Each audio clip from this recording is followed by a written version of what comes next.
We now have a GMA exclusive with the Nebraska teacher caught in a sex scandal with her 13-year-old student. She fled the country with him last year and was just sentenced to 6 years in federal prison. This morning, that teacher, Kelsey Peterson, is speaking out, talking about why to ABC's Jan Crawford-Greenberg, who's with us here. It's good to have you up here, Jan. Thanks, Diane. We spent about 2.5 hours with Kelsey Peterson in a small interview room in the county jail near Omaha, Nebraska. It was the first time that she's talked publicly about this, and she had a lot to say, beginning with her regrets. If I could go back and be that person that I was supposed to be, I would do it in a second. And what person were you supposed to be? Oh, that teacher that got married and had a family and, you know, the little middle-class, normal, white picket, everyday, small-town American girl. I grew up in this really Christian, we don't do things wrong kind of family.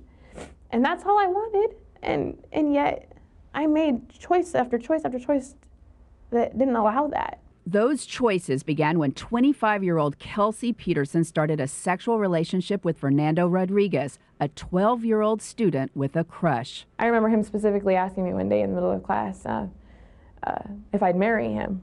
A single mom, Kelsey and her little girl were living with her parents. Kelsey was teaching middle school math in the small town of Lexington, Nebraska. Only 10 years before, she was a student there herself.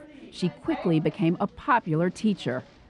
I had a lot of kids that knew they could trust me and held a lot of confidence in me. In Fernando, Kelsey saw a sixth grader with promise, but troubling signs he was running with a gang. Something drew me to him, you know, and I think more than anything, I think it was, I can change this guy. Kelsey's lawyer says Fernando wanted more. He tried to kiss her, he would grab her, he would do these things. She didn't initiate this relationship.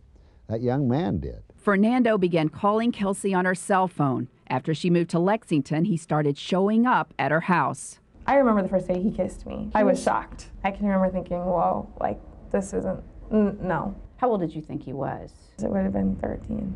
That's just it. It got to the point in my life where, or in our relationship, we didn't see age anymore. But, you know, he was still, I mean, at least in the eyes of the law, a boy. Mm-hmm. He wasn't, in my mind, he quit being a teenage boy. He was 5'8", 170 pounds, and he had my name tattooed across his chest, and to me, he was a man. But he was in 7th grade. Kelsey's 5-year-old daughter stayed at her parents' during the week, and Fernando began sleeping at her house. It's not like I chased little boys or like younger men or anything like that. It had nothing to do with that. It was him in general. I loved him, or I thought I loved him, and I thought I needed him, and he was that drug to me, and it spiraled my life so far out of control. I couldn't find a way out anymore. They took chances going out in public, and people started to talk. My principal came in and asked for my laptop computer. Court records show that on that laptop were love letters between Kelsey and Fernando. School officials banned her from the classroom. What were you thinking then? How am I going to get out of this? What am I going to do? Kelsey and Fernando decided to run. And then he says to me, we'll be back by Christmas. We'll leave and it'll just all go away. And we're leaving and I am just bawling. I'm driving down the interstate and I'm crying the whole way. And I can remember him looking at me one time and he said, are you going to cry the whole effing way? And I remember looking at him and saying, well, I might. Do you realize what I've just left? Fernando, who was an illegal immigrant, had family in Mexico. That's where they headed, but the FBI was on their trail. The run from the law for math teacher Kelsey Peterson and her 13-year-old student ended here in Mexicali, Mexico on Friday night. It was the last time Kelsey saw Fernando. She's been in jail in the U.S. ever since. When she gets out of prison, Fernando will be an adult. If he tries to reach you, are you going to see him?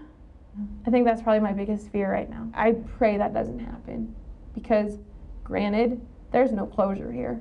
One door that has closed, sharing her daughter's childhood. My little girl said, I haven't touched my mom for almost a year.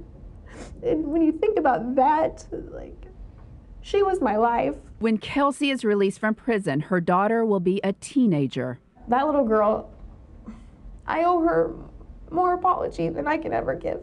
I'm sorry. I mean, I'm truly sorry. I'm sorry to so many people. I hurt people, and the ripple effect is huge.